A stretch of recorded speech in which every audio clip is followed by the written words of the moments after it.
photographing the King and the Queen for just under 20 years now, so 2 decades, and he's got this incredible energy, and he always takes it to every engagement. It's a bit like I think he's picked up a lot from the Queen. Of course, that sense of duty that Queen Elizabeth had right to the end, and Prince Charles, or the King Charles, has certainly taken that forward, and a sense of energy and commitment to the role. When we're on royal tour away, he has up to 8 engagements a day, skipping lunch. He's pretty difficult to keep up with.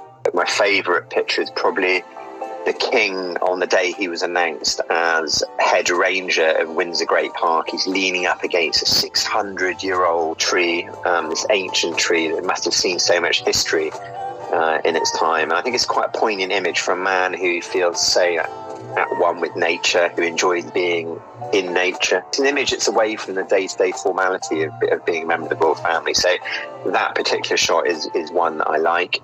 There's another shot of him taking off his shoes after a walk around the gardens of Dumfries House up in Scotland, which is something you don't see every day. So I love his kind of candid behind-the-scenes moments, kind of more unexpected shots.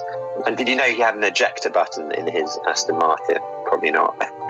He's got a car that runs on biofuel, which is basically the surplus wine and cheese way, which is pretty incredible. So he's obviously passionate about the environment, but he's got this beautiful car, DB6 Volante Aston Martin, and it's very environmentally friendly.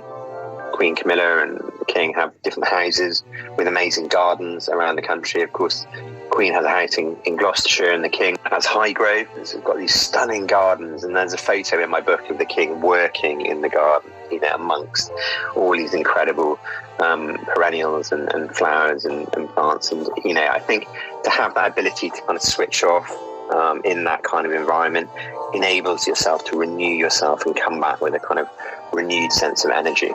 But I think when you go through the book, you realise that there's, their personality really comes through, and that great sense of humour. There's a shot of the King vacuuming my trousers in the Dyson Innovation Factory in Singapore. I'd say hoovering, that's a different brand, I think. But, and they've got this ability to sort of laugh at themselves and enjoy their role. They meet lots of interesting people around the world, see some kind of interesting sights, and I think the ability to enjoy yourself whilst you're at work shines through in some of the photographs. And they have this amazing ability to connect with people from all different cultures and parts of society across not only the UK but around the world. And I think that is an incredible ability. Often there's things like language barriers and cultural differences. He's always keen to get involved, keen to kind of try on some of the local cultural garb, which I think people really appreciate. That involvement and respect of culture and local culture is really important. He's one man, he's travelled probably more than anyone else.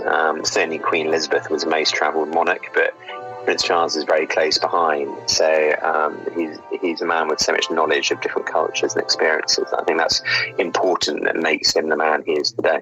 It's lovely to see the King with Prince Louis on his lap at the Platinum Jubilee, and it's always nice to see the family together. And the fact that these situations are quite rare is nice for me, because it means that they're all more special. It's definitely an element of kind of warmth and familiarity, which is lovely. The King is certainly going to be looking to the future for a sustainable future, and I think that's important to him, and to make sure that the monarchy is in a healthy and successful place for the future. So